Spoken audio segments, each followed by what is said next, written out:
지난 한 주일 동안 잘 지내셨습니까? 8월 16일 예배드리고 오늘 벌써 8월 13일이니까 한 달 동안 얼굴을 보지 못했네요. 우리가 함께 오늘 예배드리면서 하나님께 영광 돌릴 수 있는 시간 되시기를 바라겠습니다.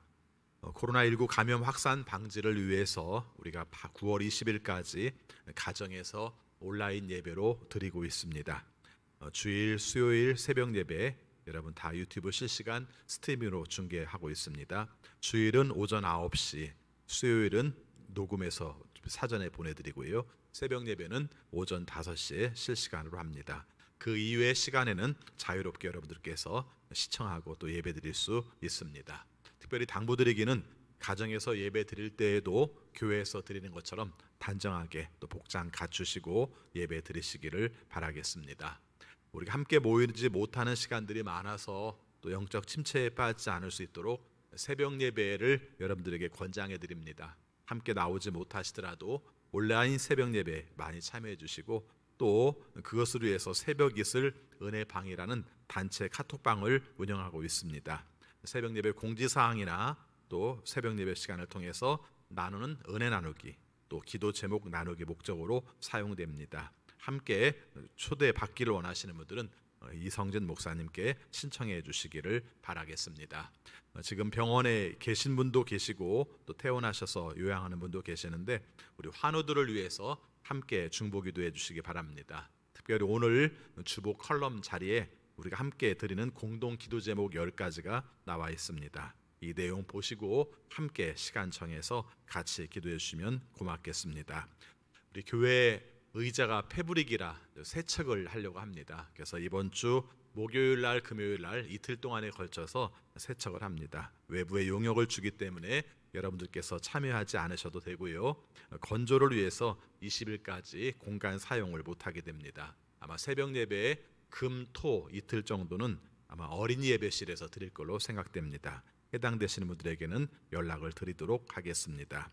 9월 사랑의 도시락 봉사 이번 주 말고 그 다음 주 9월 23일만 우리가 진행을 하게 됩니다. 이유는 사회적 거리두기 때문에 우리가 그렇게 진행을 하고 있습니다. 우리가 지금 권사 취임식 일정이 계속 변경되고 있는데 다시 또 잡아서 시작을 해보려고 합니다. 10월 18일 날 지금 예정을 잡고 있고요. 그때 또 팬데믹이 발생을 하지 않도록 여러분들께서 함께 기도해 주시기를 바라겠습니다.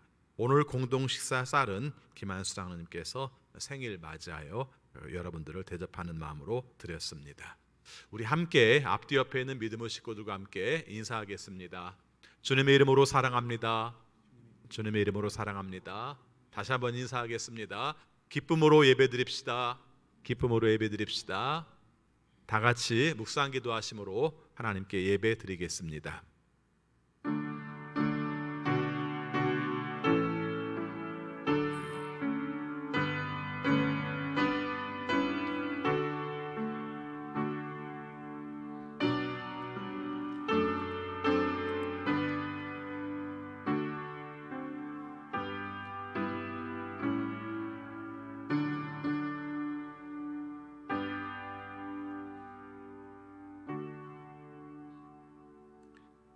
주님은 위대하시니 우리 하나님의 성에서 그의 거룩한 산에서 그지없이 찬양을 받으실 분이시다.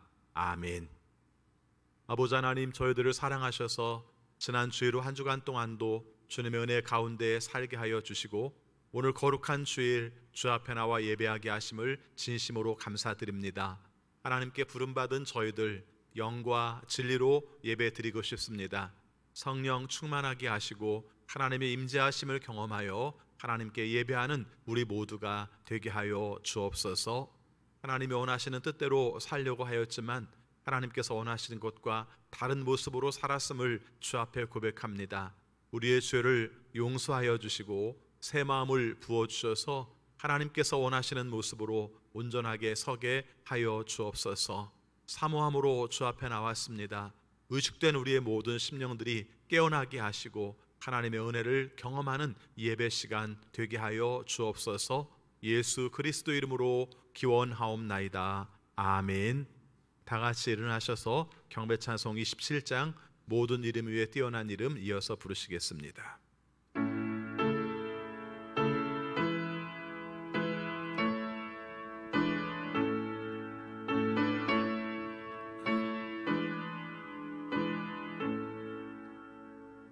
빛나고 높은 보좌와 그 위에 앉으신 주 예수 얼굴 영광이 해같이 빛나네. 해같이 빛나네. 지극히 높은 위엄과 한없는 자비를 무천사 소리 놓아서 늘 찬송드리네. 늘 찬송드리네.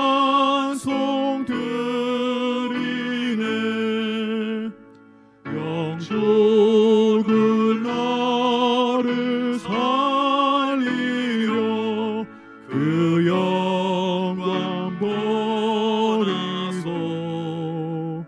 그 부끄러운 십자가 날 위해 지셨네. 날 위해 지셨네. 나 이제 생명 있음은 주님의 은사요.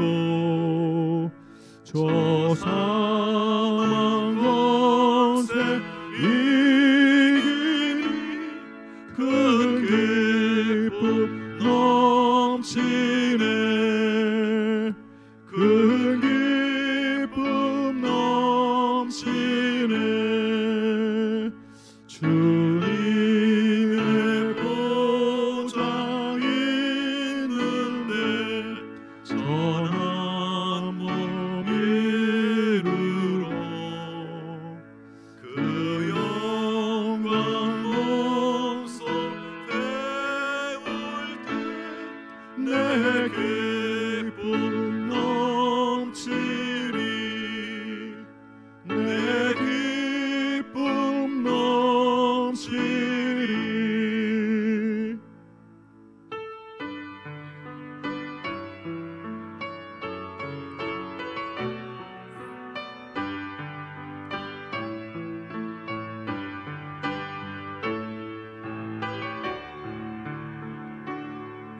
모든 이름 위에 뛰어난 이름 예수는 주. 예수는 주. 모든 무릎 꿇고 경배를 드리세. 예수는 만유의 주님. 예수는 주. 예수는 주. 온 천하 만물을 얼어 그 보좌 영광을 돌리세. 예수 예수 예수는 주. 모든 이름 위에 뛰어난 이름. 모든 이름 위에 뛰어난 이름 예수는 주. 예수는 주. 모든 무릎 꿇고 경배를 드리세. 예수는 만유의 주님. 예수는 주. 예수는 주. 온 천하 만물을 얼어 그 보좌 영광을 돌리세. 예수 예수 예수는 주. 예수는 주. 예수는 주. 예수는 주. 온 천하 만물을 그 보좌 영광을 돌리세. 예수 예수는 주. 아멘. 사도신경으로 우리의 신앙을 고백하겠습니다.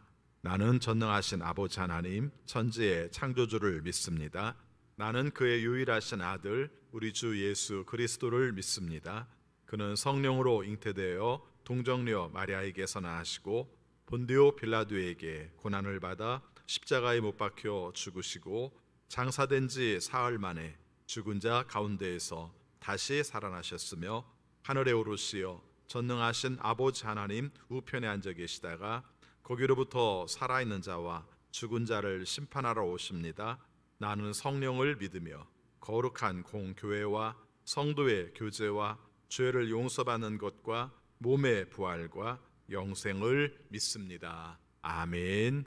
자리에 앉으시기 바랍니다. 이 시간 함께 기도하실 때 신재희 장로님 기도 인도하시겠습니다.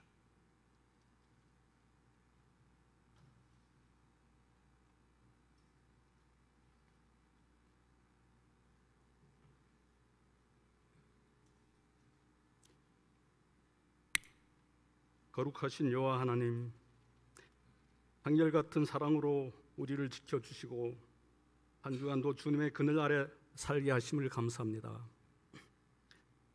하나님 아버지, 저희들 날마다 주님의 은혜로 살기를 원하면서도 주님이 원하는 삶을 외면하며 살았습니다. 주님, 우리의 불순종과 이기심을 용서하여 주옵소서. 하나님, 코로나 재확산으로 인하여 5주 동안 온라인 예배를 드리고 있습니다. 우리들의 탄식을 들으시는 주님, 이 고난 끝에 있을 주님의 물된 동산을 소망하며 나가는 우리들이 되게 하옵소서. 하나님 아버지, 많은 성도들이 질병과 싸우고 있습니다. 하나님은 우리의 절망과 한숨을 기쁨과 찬송으로 바꾸시는 분이십니다. 어떠한 상황에서도 믿음을 잃지 않게 하시고 회복의 하나님을 온전히 신뢰하게 하옵소서. 사랑의 주님, 사방이 우겼어요. 아무것도 할 수 없는 상황에서도 눈을 들어 하나님을 바라보며 부르짖을 수 있으니 하나님 자녀의 특권임을 깨닫게 하옵소서. 하나님 아버지, 우리나라를 긍휼히 여겨 주옵소서. 코로나 재확산으로 많은 국민들이 경제적 어려움에 처해 있습니다. 이 난국을 잘 헤쳐나갈 수 있도록 정부와 정치 지도자들에게 지혜를 허락하시고 방역 당국을 지켜 주옵소서. 하나님 아버지, 선교 현장도 많이 어렵습니다. 어둠 속에 갇혀 있는 선교사님들을 위로하여 주시고 건강과 평안을 허락하여 주옵소서. 오직 하나님만 바라보게 하시고 주님을 더욱 의지하고 신뢰하는 시간이 되게 하옵소서. 하나님, 우리는 하나님의 계획을 알지 못합니다. 코로나라는 질병을 통하여 우리에게 전하는 하나님의 섭리를 깨닫게 하시고 세상 가운데 빛과 소금의 역할을 감당하는 교회와 우리가 되게 하옵소서. 하나님 아버지, 누구보다도 어렵고 힘든 시간을 보내고 있는 목회자들을 기억하여 주옵소서. 임동호 목사님, 이성진 목사님, 영육혼을 강건케 하시고 오직 주님이 주시는 힘과 성령의 동행하심으로 날마다 승리하는 사역 되게 하옵소서. 모든 말씀 예수님의 이름으로 기도드리옵나이다.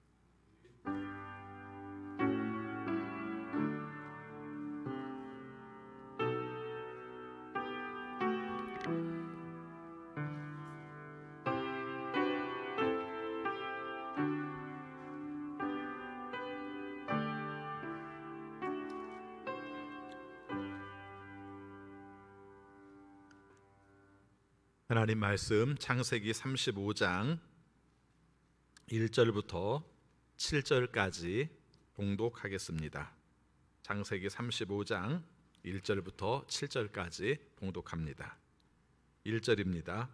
하나님이 야곱에게 말씀하셨다. 어서 베델로 올라가 거기에서 살아라. 네가 너의 형 에서 앞에서 피해 도망칠 때 너에게 나타난 그 하나님께 제단을 쌓아서 바쳐라. 야곱은 자기의 가족과 자기의 거느리고 있는 모든 사람에게 명령하였다. 너희가 가지고 있는 이방 신상들을 다 버려라. 몸을 깨끗이 씻고 옷을 갈아입어라.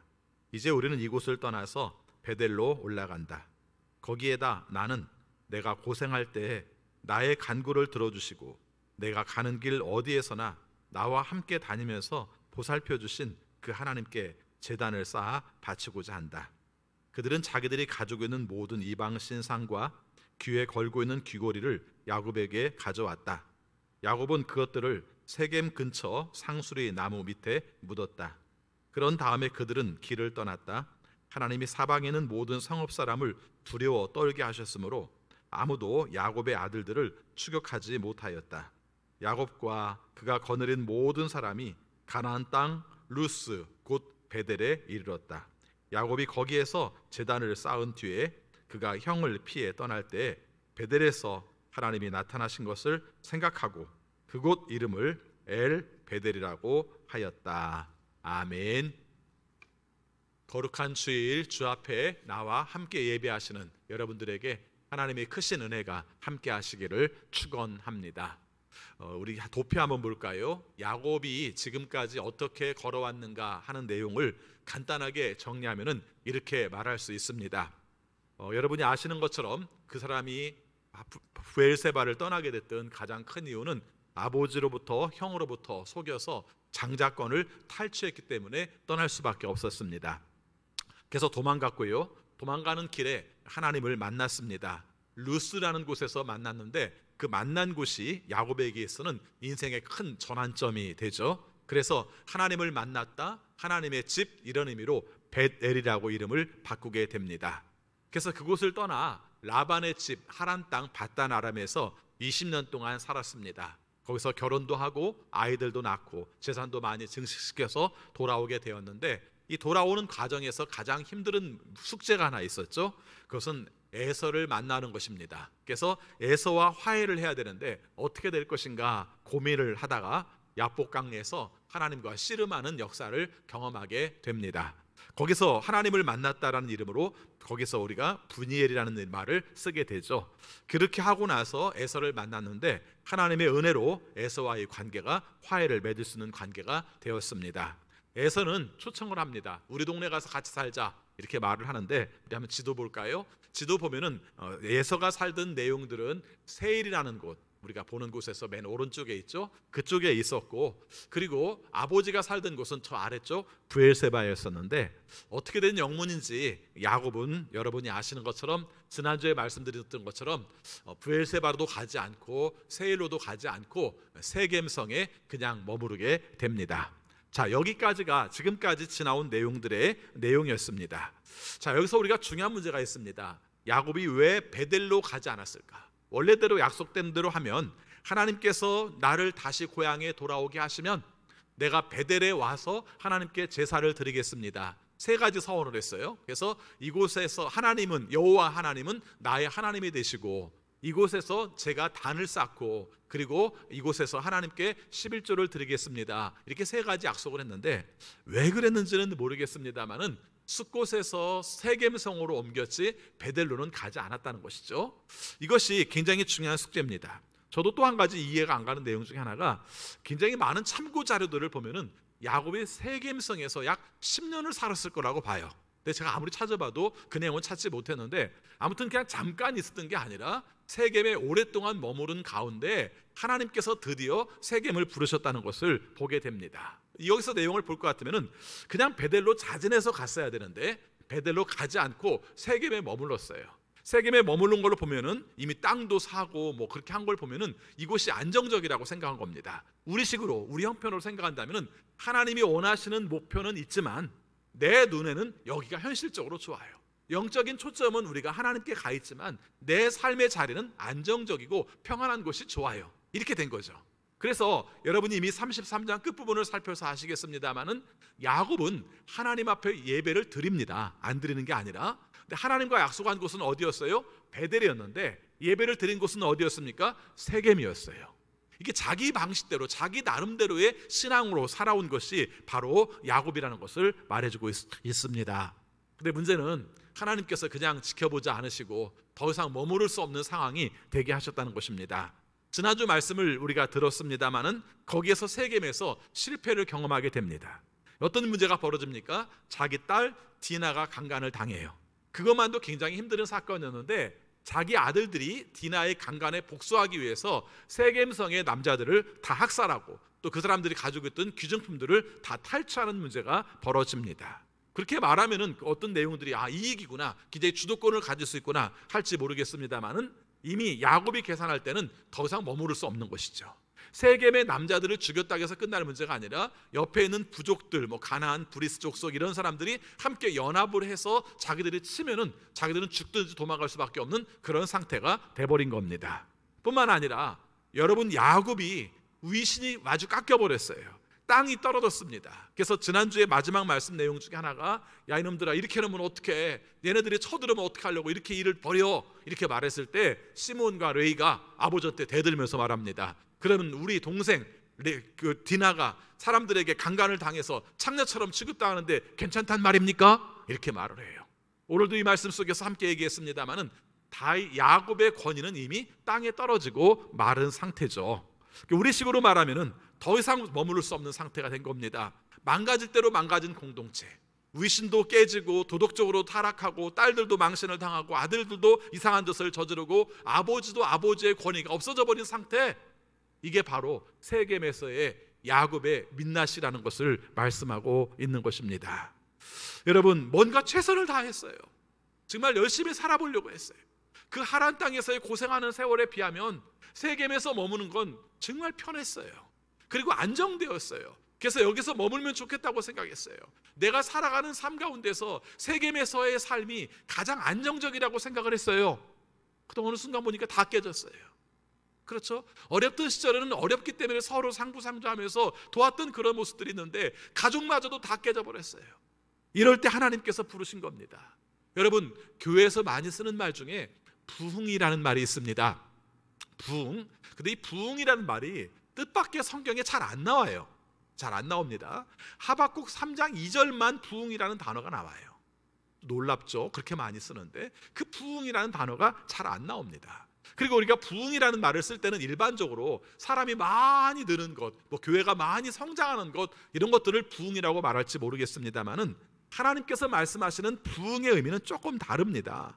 원래 구약 성경에서 조금 전에 말한 하박국 3장 2절만 나온다고 말했습니다만은 원어에서 보면은 하박국 3장 2절 말고도 시편 85편 6절에서도 나오는데 시편 85편 6절에서는 부흥이라는 단어를 안 쓰고 다른 단어를 씁니다. 그럼 어떻게 되는지 살펴봅시다. 원래 하야라는 이 단어가 쓰는 내용들을 보면은 자꾸자꾸 살아나게 한다, 확 살아나게 한다, 강한 힘으로 소생하게 한다, 이렇게 쓰는 단어입니다.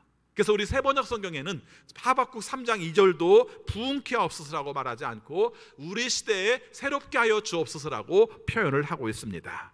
제가 말하고 싶은 내용은 뭐냐면 결국 부흥이라는 건 뭐냐, 하나님이 우리를 찾아오심으로 말미암아 우리가 새 힘을 얻게 하는 게 부흥이라는 거예요.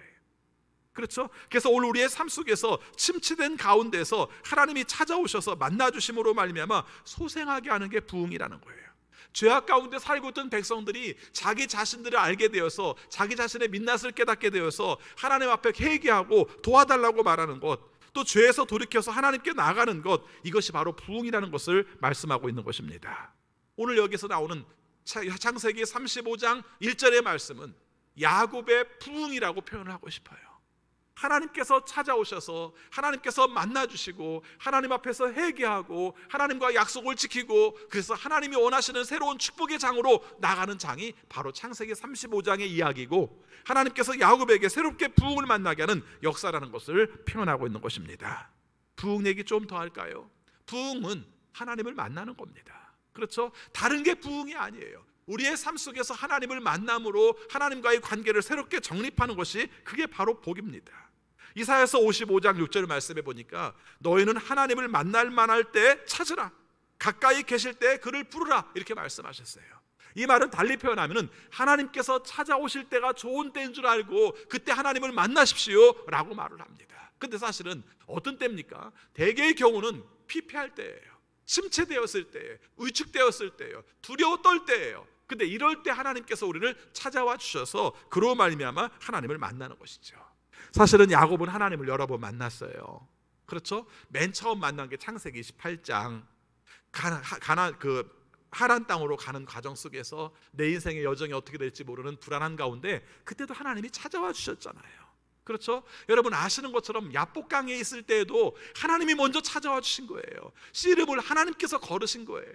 그래서 내가 위축되었을 때, 불안할 때, 어찌할 바를 알지 못할 때 하나님께서 찾아오셔서 만나 주신 거예요. 그 만난 것이 우리의 삶 가운데 축복이라는 것을 경험하는 자리가 바로 부흥의 자리라는 것을 말하고 있는 것입니다. 여러분 부흥을 경험하면요 우리는 살아날 수 있어요. 내 삶이 형편없고 보잘것없고 아무것도 아닌 시점이라도 하나님께서 함께 하시는 시점이에요. 생각해보면 지금이야말로 하나님의 부흥을 경험해야 될 때 아니겠어요? 지금이야말로 가장 위축되어 있고 내가 존재의 의미가 없고 이 시대 속에서 살아가는 기대할 것이 아무것도 없는 시점이 지금 아니에요. 여러 가지 우리가 진단들을 하고 방향들을 제시하지만 사실은 어떻게 될지 아무것도 모르는 것이 우리들의 모습 아닙니까? 이럴 때 우리가 하나님께로 돌아갈 때라는 것을 말씀하고 있습니다. 그런데 하나님께서 오셨습니다. 하나님께서 명령하셨습니다. 오늘 35장 1절 말씀에 보니까 하나님께서 우리에게 이렇게 명령하십니다. 35장 1절 말씀 같이 읽겠습니다.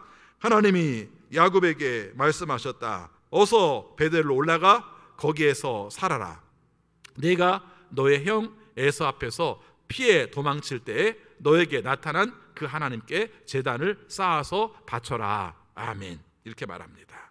여러분 여기서 우리가 강조하는 게 있습니다. 여기서 어서 올라가라. 여기서 살도록 하라. 하나님께서 우리가 움직이는 내용들을 표현을 하고 있습니다. 우리 번역 성경에는 그 부분들이 딱딱 구별이 되지 않고 있습니다만은 여기에서 세 가지 단어를 합니다. 어서 일어나서 베델로 올라가라. 가서 제단을 쌓아라. 이렇게 세 단어로 구별이 되어 있습니다. 여러분 일어나라라는 단어가 어떤 의미를 가지는지를 한번 살펴보시기 바랍니다. 여러분 여기에서 일어나라는 단어가 쿰이라는 단어를 씁니다. 그렇죠? 쿰 어디서 많이 들어보지 않았어요? 소녀여 일어나라 달리다 쿰 이렇게 말합니다. 예, 헬라어와 달리 아람어는 우리가 히브리어와 뿌리가 같기 때문에 쓰는 말들이 비슷해요. 그래서 여기서 말하는 소녀여 일어나라 달리다 쿰이라는 단어나 여기서 일어나서 라고 말하는 쿰이라는 단어가 같이 쓰이고 있습니다. 여러분 이게 무슨 뜻이에요? 여러분 일어나세요 라고 말하는 것은 무슨 뜻이에요? 당신은 지금 잠들어 있어요 이런 뜻 아니겠습니까? 하나님께서 야곱에게 상태를 말하는 겁니다. 너 지금 잠들어 있어. 아까 제가 말씀드린 것처럼 세겜에서 10년을 살았는지 5년을 살았는지 잘 모르겠습니다만은 의외로 많은 학자들은 10년 정도 살았을 거라고 얘기를 하니까 그 내용과 연결시켜서 말을 한다면 뭐라고요? 너 세겜에서의 산 삶들은 알고 보면은 잠들어 있었던 것과 똑같아 이렇게 말씀하신 거예요. 하나님의 평가예요 그게. 여러분 하나님께서 우리를 보신다면 어떻게 평가하실지를 한번 살펴봅시다. 나는 열심히 살았어요. 교육관계도 맺고요. 또 사람들과의 관계도 맺어서 좀 튼튼한 관계 속에서 걱정 없이 안정된 삶을 사는 것이 중요하다고 생각을 했어요. 근데 하나님께서 보실 때는 뭐라고요? 잠들어 있는 삶이었다는 거예요. 여러분 오늘 우리의 삶에 대해서 평가를 하나님께서 그렇게 하신다면 어떻게 할까? 한번 이 문제를 살펴봅시다. 나는 열심히 살았어요. 근데 하나님께서 살펴보니까 너 잠자는 세월 빼놓고 실제 영적으로 깨어있던 시간들을 따져보니까 1년도 안 되는 것 같다. 이렇게 말씀하신다면 우리는 어떻게 해야 됩니까? 오늘 우리의 삶 속에서 정말 살아있는 사람인지 깨어있는 사람인지 하나님께서 원하시는 시간 가운데에서 오히려 숨쉬고 있는지 그렇게 우리 자신들을 한번 돌아볼 필요가 있습니다. 하나님 우리에게 말씀하십니다. 잠에서 깨어나 일어나라 이렇게 말씀하십니다. 두 번째 베델로 올라가라 하는 것입니다. 베델 얘기는 우리가 수없이 들어서 여러분들이 잘 압니다. 이미 창세기 28장을 근거로 말씀하신 겁니다. 여러분 베델이라는 이름이 그전에도 있었던 것이 아니라 창세기 28장에서 야곱이 하나님을 만나고 나서 하나님에 대한 고백으로 여기는 하나님의 집이네 이런 뜻으로 베델이라고 이름을 지은 겁니다. 그래서 베델이라는 이름 뜻에는 하나님이 이미 담겨 있어요. 근데 그곳에서 하나님과 원래 약속했었잖아요. 아까 말한 것처럼 내가 다시 고향에 돌아오면 하나님께서 나에게 복을 내려주시면 여호와 하나님은 나의 하나님이 될 것이고 여기에 세웠던 돌기둥으로 하나님께 성전을 지어 바칠 것이며 그리고 하나님 앞에 나의 소산의 10분의 1을 하나님께 드리겠습니다 라고 말했던 그곳, 우리가 가야 될 그곳, 원정이라고 말할 수 있는 그 자리, 이 자리에 가야 되는데 가지 못하고 있었던 그 자리로 하나님께서 올라오라고 말씀을 하십니다. 여러분, 이 자리는 하나님을 만난 자리예요. 내가 하나님과의 관계를 새롭게 한 자리예요. 하나님 앞에서 내 자신의 모습을 온전하게 봤던 자리예요. 그래서 우리의 신앙의 자리, 원점, 이 자리들을 우리가 찾을 필요가 있다는 거예요. 우리의 삶 속에서 예전의 신앙이 나는 참 좋았는데, 그때 하나님을 만날 때 내 삶은 이랬었는데 라고 말하는 그 자리, 이 자리를 하나님께서 회복하라고 말씀을 하고 있는 것입니다. 이런 말을 하면 어떤 분들은 가끔 이런 얘기를 합니다. 하나님은 무소부지하시잖아요. 어디나 계시잖아요. 근데 여기서 하면 어때요? 아니요, 그렇지 않습니다. 맞아요. 무소부지한 것도 맞고 어디나 계시는 것도 맞지만 하나님께서 특별히 불러서 오라고 말씀하시면 거기서 드리는 게 맞아요.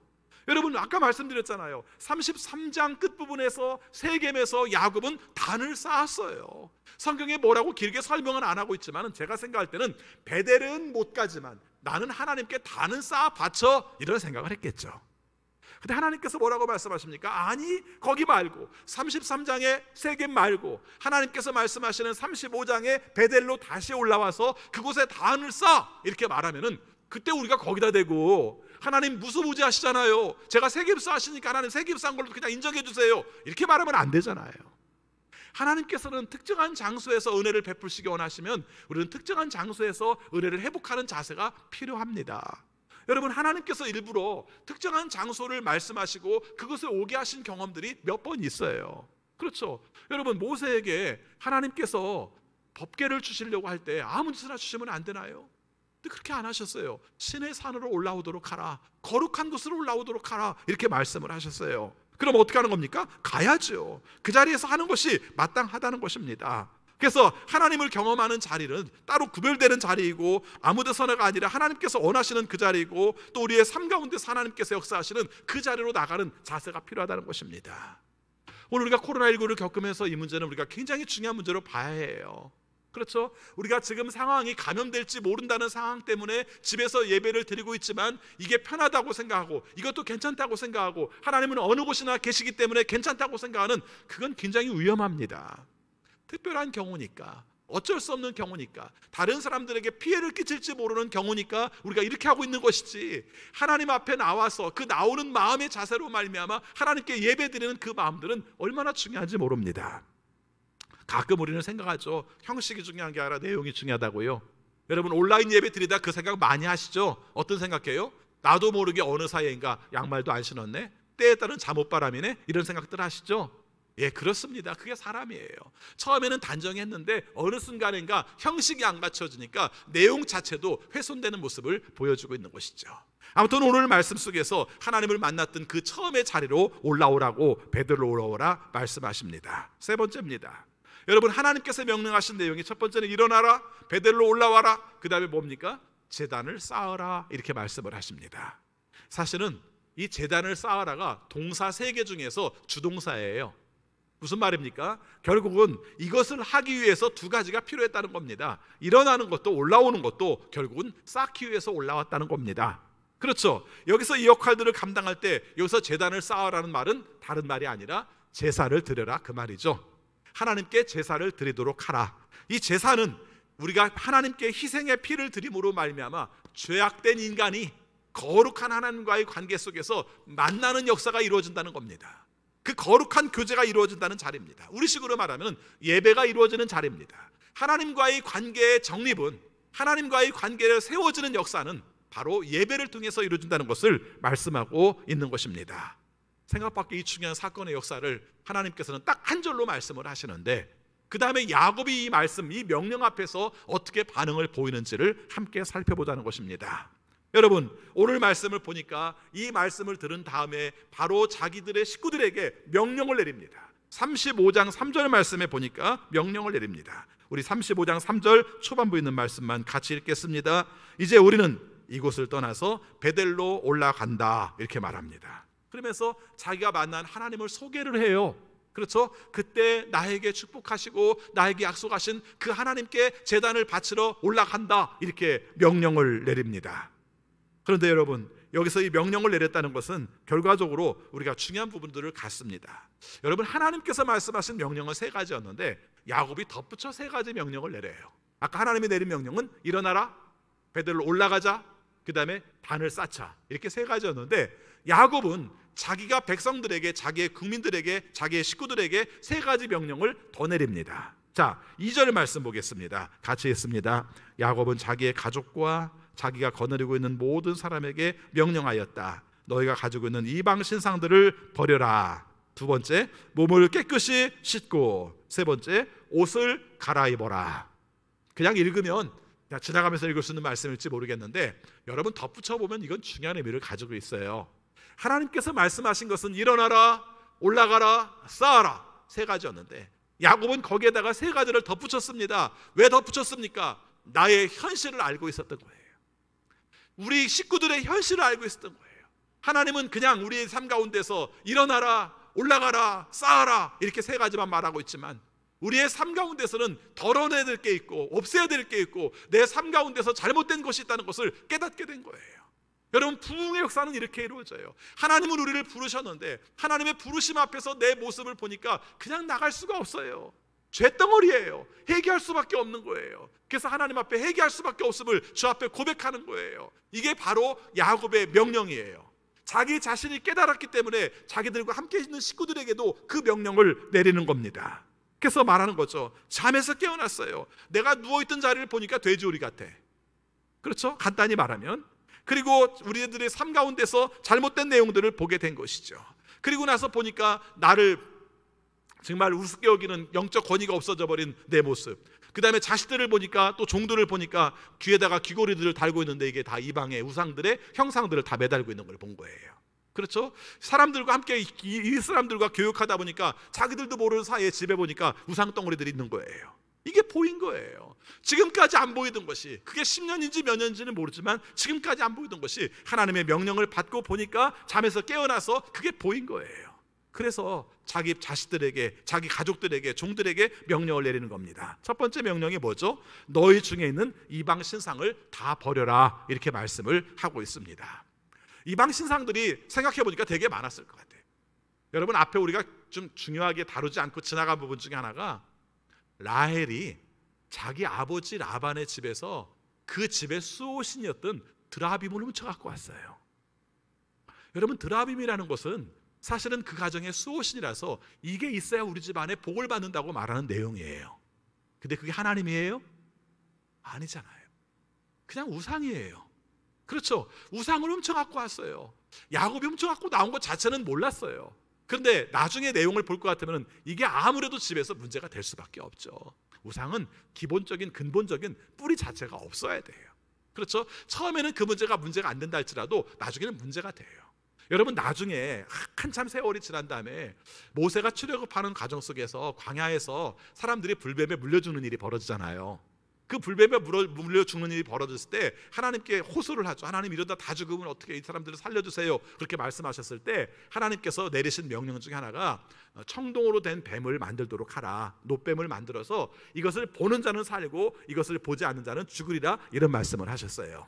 여러분, 놋뱀이 중요한 게 아니에요. 하나님이 말씀하신 믿음이 중요한 거예요. 그래서 그것을 보는 자는 살고 보지 않는 자는 죽을 것이라고 말씀을 하셨어요. 그런데 세월이 많이 흐르게 되니까 이 놋뱀을 안 없앴더라고요. 이 놋뱀을 안 없앴어요. 그리고 놋뱀을 우리가 바라볼 때마다 신통한 것으로 생각을 했어요.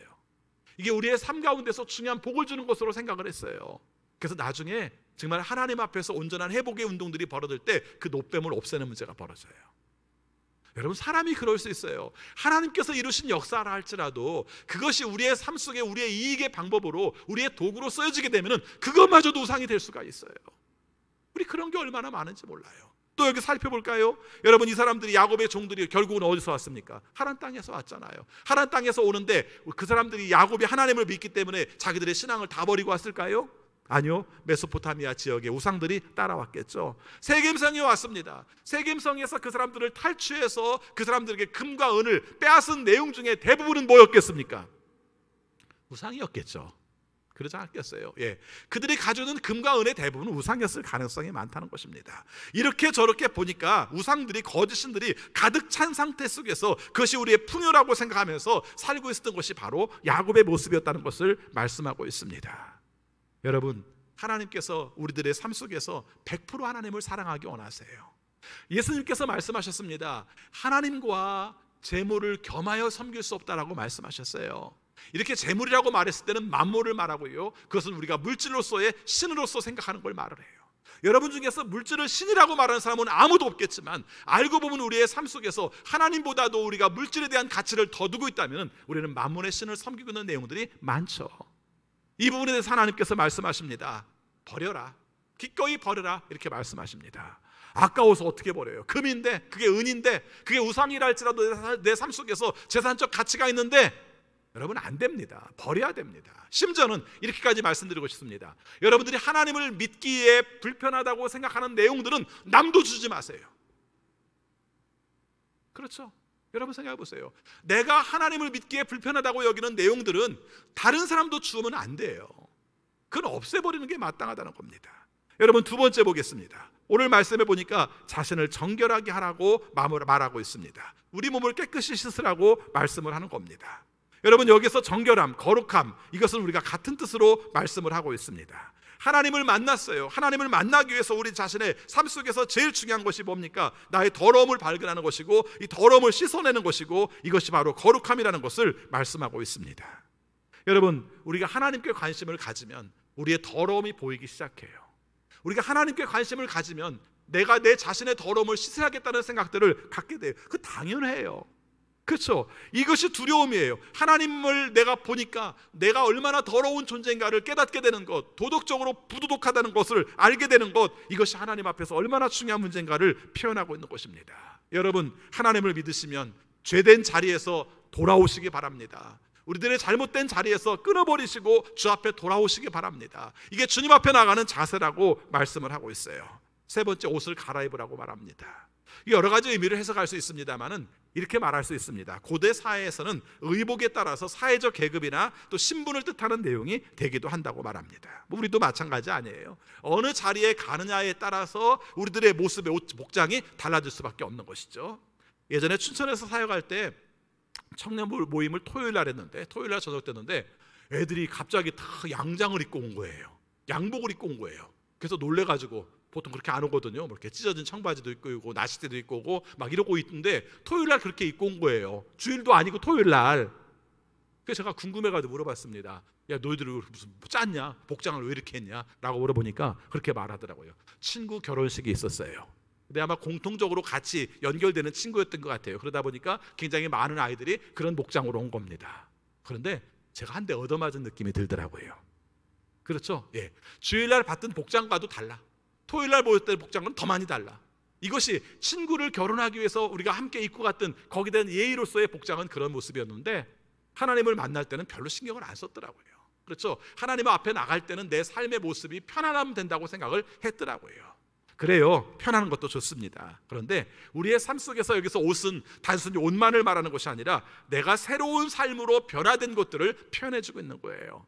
여러분, 옷이 날개라고 말합니다. 옷이 중요한 게 아니라 사람 본질이 중요하다고 말할지 모르지만 사실은 우리의 옷이 결국은 드러나는 모습이잖아요. 이것은 우리의 삶 속에 변화된 내용들이 다른 사람들에게 어떻게 드러나는가와 밀접한 관계를 맺고 있는 것입니다. 하나님 앞에서 변화된 삶을 살고자 할 때 하나님께서 원하시는 모습으로, 변화된 모습으로 나가자, 이렇게 말을 하는 거죠. 우리식으로 말한다면 변화된 것이 삶의 현장에서 다른 사람의 볼 수 있는 방식으로 바꾸도록 하자, 이런 내용이죠. 이게 바로 야곱이 백성들에게, 자기 국민들에게 적극적으로 회개하라고 한 말로 표현할 수 있는 것입니다. 이방신상을 버려라, 자신의 몸을 정결하게 하라, 옷을 갈아입어라. 한 단어로 말하면 회개. 자, 그런데요, 여기서 큰 위기 가운데에서 우리가 하나님의 명령을 듣고 야곱이 명령을 했을 때 이 사람들에게 나타난 변화가 있습니다. 하나님의 명령에 순종했을 때 어떤 변화들이 나타났는지를 함께 살펴보도록 하고자 합니다. 첫 번째입니다. 무너졌던 야곱의 권위가 회복되었어요.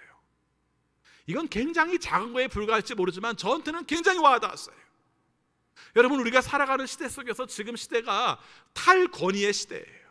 권위라는 말 자체를 좋아하지 않아요. 그렇죠?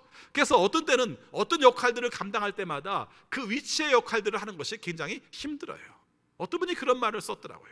요즘 목사가 권위가 없는 시대다, 이렇게 말을 해요. 사실은 목사는 권위가 있어야 목사를 할 수 있다는 거예요. 맞죠? 맞습니다. 왜냐하면 모든 사람들을 영적으로 이끌어 가야 되기 때문에 영적 권위가 있어야 역할들을 감당할 수 있는데, 시대 속에서는 목사의 권위 자체를 무너뜨리고 있다는 것입니다. 그러면 사실은 목사는 서로 위치가 별로 없는 존재가 된다는 것이죠. 어디 목사만 그런가요? 집에서 가장의 위치는 똑바로 서 있습니까?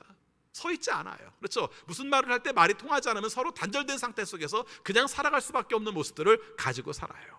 야곱도 그렇게 당하고 있는 거예요. 야곱의 위신이 안 쓰고 있어요. 지난번에 말씀드렸던 것처럼, 야 이놈들아, 너희들이 일을 저질러 가지고 이 문제로 말미암아 걔네들이 쳐들으면 어떻게 하려고 그래, 우리 이제 앞으로는 어떻게 살아야 돼, 이렇게 말을 하니까 사실은 야곱이 한 말도 우리가 잘못된 부분도 있습니다만은 우리가 옳은 말도 있어요. 그게 뭡니까? 왜 이렇게 사람들을 그렇게 학살을 했어? 어쩌자고 그 사람들 걸 탈출을 해버렸어? 앞으로도 우리가 살아가야 되는데 관계 속에서 어떻게 그런 식으로 할 수가 있어? 이렇게 얘기했던 거예요. 근데 그때 시몬과 레이가 한 반박의 말이 뭐라고 말합니까? 그럼 우리 딸이 창녀 취급을 당하는데 내버려 두란 말이에요? 이렇게 대들면서 눈을 치켜뜨면서 소리를 질렀던 그런 관계. 그런데 놀라웠게도요, 오늘 말씀에 보면은 얘들이 말을 들어요. 말을 듣습니다. 하나님의 뜻을 따라 순종하려고 할 때, 하나님 앞에서 우리가 돌이키는 모습을 가질 때, 영적인 회복의 모습이 가장에게 나타났을 때, 우리가 말을 안 듣는다고 생각하고 탈권위적이라고 생각했던 그 자식들이 아버지의 말을 듣는 모습으로 바뀌고 있다는 겁니다. 여기 볼까요? 4절 말씀 같이 읽겠습니다. 그들은 자기들이 가지고 있는 모든 이방 신상과 귀에 걸고 있는 귀고리를 야곱에게 가져왔다. 야곱은 그것들을 세겜 근처 상수리 나무 밑에 묻었다. 여러분, 제가 좀 소심해서 그런지 모르겠는데요, 어떤 때는 이렇게 외치면서 사람들이 저 안 할 건데요? 이럴까 봐 걱정될 때도 있어요. 그렇죠? 중요한 일이어서 이렇게 합시다 라고 말하는데 왜 그렇게 해야 되는데요? 이렇게 말할까 봐 걱정될 때도 있어요. 야곱이 여러분이 가지고 있는 모든 신상들을, 귀걸이들을, 모든 것을 땅에 다 묻어버리십시다 라고 말하는데 싫어요. 왜 그렇게 해야 되는데요? 하나님을 믿으면 믿는 거지, 이건 재산적 가치가 있는데 왜 버려야 돼요? 이렇게 말하면 얼마나 웃기겠어요. 그런데 하나님의 영적 권위가 야곱에게 함께 임하고 야곱이 그 명령들을, 권위를 가지고 증거할 때 그 사람들이 그 말을 다 듣더라는 것입니다. 저는 이 부분이 굉장히 은혜가 되었어요. 여러분, 하나님을 만날 때 영적 권위가 회복됩니다. 우리의 가정이, 우리 교회가, 우리 공동체가, 이 사회가 하나님의 능력 가운데서 우리가 돌아오는 역사들이 나타나는 거예요. 우리나라가 겪고 있는 가장 큰 아픔도 지금 알고 보면은 권위가 사라진 거잖아요. 권위를 인정해 주지 않으려고 하는 거 아니겠습니까? 이 문제 앞에서 우리가 할 수 있는 일이 뭐가 있겠습니까? 이제 없습니다. 다시 무너진 권위들을 다시 쌓는 것들은 쉽지 않아요. 하나님께서 주신 권위로 회복하여서 하나님이 원하시는 모습으로 바로 설 때에만 이 말빨이 먹히고 영향력들이 서여지게 되고, 그래서 하나님이 원하시는 공동체로 서는 모습들을 회복하며 나갈 수 있을 것입니다. 두 번째, 오늘 말씀에 보니까 야곱이 명령을 내렸을 때 이 사람들이 하는 내용을 통해서 우리가 깨닫게 되는 것이 있습니다. 그게 뭡니까? 확실한 단절을 하더라는 것입니다. 4절 말씀 다시 읽겠습니다. 그들은 자기들이 가지고 있는 모든 이방 신상과 귀에 걸고 있는 귀걸이를 야곱에게 가져왔다. 그렇죠? 근데 그걸 어떻게 했습니까? 야곱은 그것들을 세겜 근처 상수리 나무 밑에 묻었다, 이렇게 말합니다. 여러분, 떠나려고 하는데 모든 것을 걷어서 거기다가 묻어버리는 겁니다. 별 생각 다 했을 거예요. 그렇죠? 금, 은, 귀걸이, 그 금 신상, 이런 것들을 다 묻어버리고 가면 거기에 남아있던 애들이 다 가져가서 부자 될 텐데, 우리는 다른 곳에 가게 되었을 때 금 가치들이 있는 것들은, 모든 것들이 다 사라져서 우리들이 굉장히 손해볼 텐데, 이런 생각을 할 수 있겠죠. 해결 못하는 이유가 그거 아닙니까? 내 삶 속에 해결을 하면은, 내가 돌이키게 되면은 내 삶 속에 이익이 사라진다고 생각하는 거예요. 내가 하나님이 원하시는 뜻을 따르기 위해서 내 쾌락을 버려버리면 내 삶 속에는 진정한 기쁨이 없다고 생각하는 거예요. 하나님이 주시는 기쁨을 우리가 가지고 살아가야 되는데, 하나님이 주시는 기쁨보다는 내가 정해놓은 기쁨들이 더 크다고 생각해서 그걸 과감하게 못 버리는 거예요. 이 사회가 앓고 있는 수많은 성폭력의 문제들과 그 다음에 우리가 음란한 문제들에서 벗어나지 못하는 이유가 뭐예요? 이 문제가 해결되지 않는 이유가 뭡니까? 하나님을 믿지만 내 삶 가운데서 내가 또 하나의 기쁨들을 추구하는 것들을 감춰놓은 상태에서 버리지 못하겠다는 거예요. 완전하게 버려야죠. 더 큰 기쁨을 누리기 위해서 우리가 보잘것없는 기쁨들, 일시적인 기쁨들, 남에게 부끄러운 기쁨들을 버릴 수 있을 때 하나님께서 원하시는 모습으로 서는 거예요. 그게 어떻게 가능합니까? 저는 하나님을 만날 때만 가능하다고 생각해요. 하나님께서 찾아오셨을 때, 나를 치실 때, 그걸 깨닫고 돌아섰을 때만 가능하다고 생각해요. 오늘 보니까 확 묻어버리잖아요. 그렇죠? 묻어버려요. 무슨 말입니까? 나중에 다시 찾으러 오려고? 아니에요. 번복할 수 없다는 거예요. 이제 우리는 다 묻어버리고 여기를 떠나버린다. 이 모든 것들은 나의 삶 가운데 흔적도 다 없이 모든 것을 다 버린다. 진정한 회개의 모습을 그렇게 표현하고 있는 것입니다. 그랬더니 하나님께서 이들에게 함께 하세요. 5절 말씀 보겠습니다. 같이 읽습니다. 그런 다음에 그들은 길을 떠났다. 하나님이 사방에 있는 모든 성읍 사람들을 두려워 떨게 하셨으므로 아무도 야곱의 아들들을 추격하지 못하였다. 사실은 이미 세겜 남자들이 많이 죽었기 때문에 우리가 위축된 상황 속에서 그들이 이제 공격하려고 하고 있었던 거예요. 야곱이 그들에게 당할 수밖에 없는 순서가 있었던 겁니다. 그런데 하나님께서 그들을 옮기시니까 추격해야 될 그 지역의 사람들, 동맹군들이 추격을 못하고 있다는 겁니다. 왜요? 하나님께서 그들에게 두려움을 주신 거예요. 그렇죠? 이 사람들이 보잘것없어서 도망갈 수밖에 없는 사람들이지만 하나님께서 이들을 지켜주시니까 추격해야 될 사람들이 추격을 못 해오더라는 겁니다. 여러분, 우리의 삶 가운데서도 이 말씀을 깊이 생각하세요. 하나님을 만나면 우리의 삶 속에 위축되어 있고 병들어 있고 고통스럽고 죽음에 대한 두려움 가지고 살아있다 할지라도 그 삶 가운데서 하나님께서 함께 하시면 그 문제 가운데서 우리가 오히려 벗어날 수 있고 그 두려움 가운데서 자유롭게 될 수 있다는 것을 오늘 말씀을 통해서 말씀하고 있는 겁니다. 마지막입니다. 가장 중요한 거, 지금까지 말한 모든 것들은 다 부수적인 거, 그러나 가장 중요한 거, 그건 뭡니까? 하나님을 비로소 제대로 만나게 되었다는 겁니다. 자, 7절 말씀 보겠습니다. 같이 읽습니다. 야곱이 거기에서 제단을 쌓은 뒤 그가 형을 피해서 떠날 때에 베델에서 하나님이 나타나신 것을 생각하고 그곳 이름을 엘 베델이라고 하였다. 엘은 하나님이라는 뜻이거든요. 벳은 집이라는 뜻이고요, 엘은 하나님의 뜻이고요. 그러니까 베델은 하나님의 집, 그 다음에 여기서 또 엘을 붙었으니까 하나님의 집의 하나님, 이렇게 말을 해야 되는데 그냥 간단하게 베델의 하나님, 예전에 나를 만나주셨던 그 하나님을 다시 나에게 찾아오신 그 하나님, 베델에서 만난 그 하나님, 이 고백을 할 수 있는 자리가 바로 이 자리가 되었다는 것입니다. 야곱의 부흥은 이렇게 완성이 되었어요. 오늘 우리의 삶 속에 다른 것들이 굉장히 다 걱정거리고 두려움거리고 문제거리라고 생각할지 모르지만 그 가운데서 우리가 벗어날 수 있는 가장 좋은 방법은 하나님을 만남으로, 나를 처음 만나주셨던 그 하나님을 만남으로, 그 하나님과의 관계가 온전하게 이루어짐으로 말미암아 두려움이 사라지고 하나님이 주시는 복으로 완전하게 새로워져서 지금까지 살아갔던 삶이 아니라 하나님께서 원하시는 길로 살아갈 수 있는 베델의 하나님을 만날 수 있는 여러분 모두가 되시기를 축원합니다. 기도하겠습니다. 아버지 하나님, 저희들을 사랑하셔서 오늘도 말씀으로 우리 자신을 보게 하시고 하나님이 원하시는 삶의 방향을 찾게 하심을 감사합니다. 부족할지라도 주께서 도우시는 뜻을 따라 갈 때에 하나님께서 함께 하시는 일을 경험하게 하실 때, 만날 만할 때 만나게 하여 주시고, 떠날 때 떠나게 하여 주시고, 버릴 때 버리게 하여 주셔서 하나님께서 보게 하시는 축복을 경험할 수 있도록 인도하여 주옵소서. 우리도 부흥케 하여 주옵소서. 우리도 소생하게 하여 주옵소서. 우리도 깨어나게 하여 주옵소서. 그래서 야곱이 죽을 것 같은 그 순간 속에서 하나님을 만나는 기쁨의 자리로 나갔던 것처럼 우리도 하나님으로 만족하고 하나님으로 소생하고 하나님으로 능력을 회복하는 우리 모두가 되게 하여 주옵소서. 예수 그리스도 이름으로 기도하옵나이다. 아멘. 찬송가 543장 부르시면서 봉헌하시겠습니다.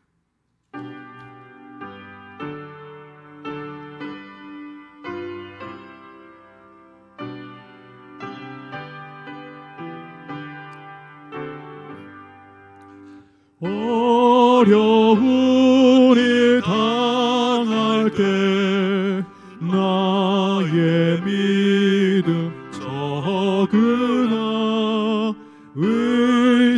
의지하는 내 주를 더욱 의지합니다. 세월 지나갈수록 의지할 것뿐일세. 무슨 일을 당해도 예수 의지합니다. 성령께서 내 마음 밝게 비춰주시니 인도하시 주옵소서.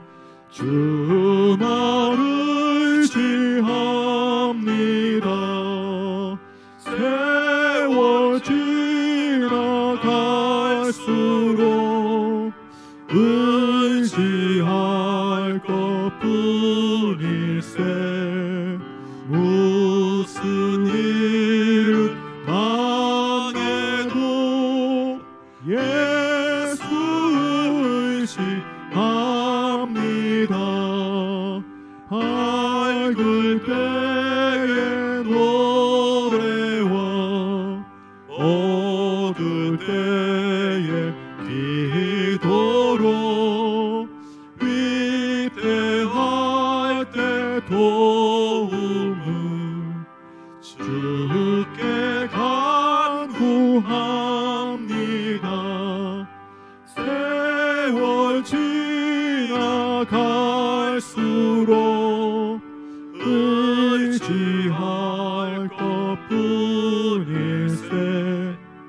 무슨 일을 당해도 예수 의지합니다. 생명이 있을 동안에 예수 의지합니다. 천국 올라가도록 의지할 것뿐일세. 세월 지나갈수록 의지할 것뿐일세. 무슨 일을 당해도 예수 의지합니다. 아멘. 아버지 하나님, 오늘 말씀 주셔서 감사합니다. 또 우리에게 일용할 양식과 건강 주셔서 감사합니다. 우리에게 가족을 주시고 이웃을 주셔서 외롭지 않게 해주셔서 감사합니다. 우리에게 일을 주셔서 소득과 보람을 경험하게 하심을 감사합니다. 이 마음을 모아 주 앞에 감사의 예물 드리오니 주여 받아 주옵소서. 그리고 우리의 삶에 복 내려주셔서 어떤 상황 가운데서도 하나님을 만나는 축복, 하나님 앞에 온전하게 서는 축복, 그래서 하나님이 주시는 복으로 만족하는 삶을 살게 하여 주옵소서. 하나님, 우리가 코로나19로 말미암아 겪는 어려움이 무척 큽니다. 우리의 한계를 느끼고 있습니다. 하나님께서 도와주시지 않으면 이렇게 모든 것이 끝날지 모른다는 생각마저도 듭니다. 하나님께서 이 시간들을 줄여주셔서 우리가 고통 가운데서 벗어날 수 있도록 인도하여 주옵소서. 치료제가 빨리 개발되게 하시고 백신이 빨리 개발되게 하셔서 모든 사람들이 고통에서 벗어나게 하여 주옵소서. 또 확진자들과 자가격리자들이 많이 불편합니다. 주님께서 친히 도우심으로 회복의 역사들을 경험하게 하여 주옵소서. 이 일들을 위해서 최선을 다하는 의료진들과 방역 당국을 주님께서 지켜주시고 또 돌보아 주셔서 이 일들을 잘 종식시킬 수 있도록 도와주옵소서. 우리 성도들 또 국민들이 여러 가지 일들로 말미암아 경제적인 어려움들을 경험하고 있습니다. 좀 더 나빠질 것에 대한 불안감도 있습니다. 고난의 때에 주시는 특별한 은혜를 통해서 하나님이 힘으로 일어설 수 있도록 인도하여 주옵소서. 누구보다도 우리 선교사님들이 많은 위축을 당하고 있고 또 어려움들을 경험하고 있는데 그곳에서 주시는 하나님의 은혜를 경험하게 하시고 하나님께서 세우시는 역사를 회복할 수 있도록 인도하여 주옵소서. 아버지, 우리 성도들 중에 우리가 질병으로 말미암아 고생하는 식구들이 있습니다. 항암 치료받는 식구, 주님께서 용기를 주시고 또 담대하게 치료받게 하시고 또 잘 치료되어서 건강해서 제2의 인생을 살아갈 수 있도록 도와주옵소서. 수술 후에 회복하는 식구들, 또 주님의 은혜 가운데 우리가 항암 치료 후에 회복기에 있는 식구들에게도 동일하게 축복해 주셔서 하나님의 은혜로 일어설 수 있도록 도와주옵소서. 우리 어린 자녀들 중에 질병에 있는 식구들, 오랫동안 치료받는 식구들이 있습니다. 주님께서 함께 하셔서 면역력 좋아지게 하시고 체질도 개선되게 하시고 질병이 완벽하게 나아서 후유증 없게 하셔서 정상적인 삶을 살아가게 하여 주옵소서. 장애를 가지고 있는 자녀들 성장하는 과정 속에 주님께서 고쳐주시고 또 잘 발달하게 하셔서 하나님의 은혜로 삶을 고백할 수 있는 우리 자녀들이 되게 하여 주옵소서. 학업을 완전하게 하지 못해서 어려운 시간들을 갖습니다. 주님께서 이때에도 함께 하셔서 우리의 자녀들이 분별력 있는 삶을 살아서 헛된 곳에 빠지지 않게 하시고 하나님이 원하시는 바른 길을 찾을 수 있는 우리 자녀들이 되게 하여 주옵소서. 우리가 진학을 위해서, 또 취업을 위해서, 또 결혼을 위해서, 또 새로운 삶의 방향의 전환을 위해서 간구하는 모든 자녀들에게 함께하여 주셔서 하나님의 도우심으로 새 길을 회복할 수 있도록 인도하여 주옵소서. 우리 교회를 비롯하여서 한국 교회가 하나님의 뜻을 분별하고 이 시대 속에서 옳은 자리에 서기를 소원합니다. 우리가 무엇을 가야 될지, 무엇을 해야 될지를 바로 깨달아서 주님이 원하시는 모습으로 설계하시되 하나님께서 이 시대를 통해서 이 시대를 위해서, 우리 자신을 위해서 울기 원하시는 것을 합니다. 아버지여, 다른 것들을 주장하기 전에 먼저 울 수 있게 하여 주시고 하나님께 울부짖을 수 있게 하여 주시고 하나님께 간구함 가운데에서 회복하는 우리 사회 또 교회가 될 수 있도록 인도하여 주옵소서. 대통령을 비롯한 지도자들에게 주님께서 지혜를 주시고 분별력을 주시고 또 우리가 방향을 제시할 수 있는 비전도 허락해 주셔서 하나님의 뜻대로 쓰임받을 수 있는 유정자들이 될 수 있도록 인도하여 주옵소서. 아버지, 저희들 세상을 향해 나가 살려고 합니다. 이번 한 주간도 주님의 은혜 가운데 살게 하셔서 외롭지 않게 하시고 또 우리가 위험한 일 없게 하여 주시고 하나님께서 인도하시는 끝을 통해서 하나님께 영광 돌릴 수 있는 한 주간의 삶이 되게 하여 주옵소서. 예수 그리스도 이름으로 기도하옵나이다. 아멘.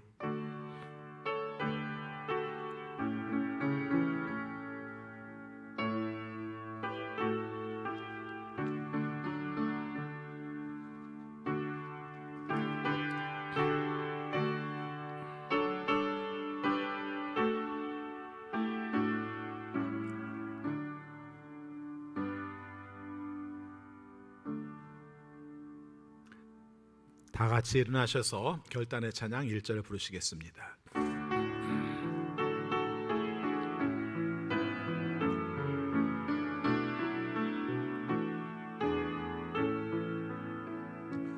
나의 힘이 되신 여호와여, 내가 주님을 사랑합니다. 주는 나의 반석이시며 나의 요새시라. 주는 나를 건지시는 나의 주 나의 하나님, 나의 피할 바위시요 나의 방 되시라. 나의 하나님, 나의 하나님,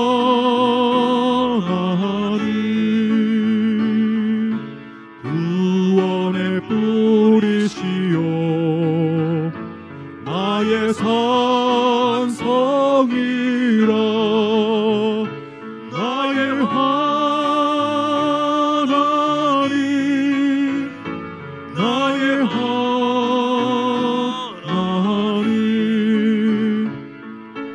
그는 나의 여호와, 나의 구세주. 우리 주 예수 그리스도의 은혜와 거룩하신 하나님의 사랑하심과 성령님의 감화, 감동, 역사, 교통, 위로하심이 하나님의 부름을 받아 베델로 올라가기 원하는 우리 모든 성도들에게 지금부터 영원까지 함께 하옵시기를 축원하옵나이다. 아멘.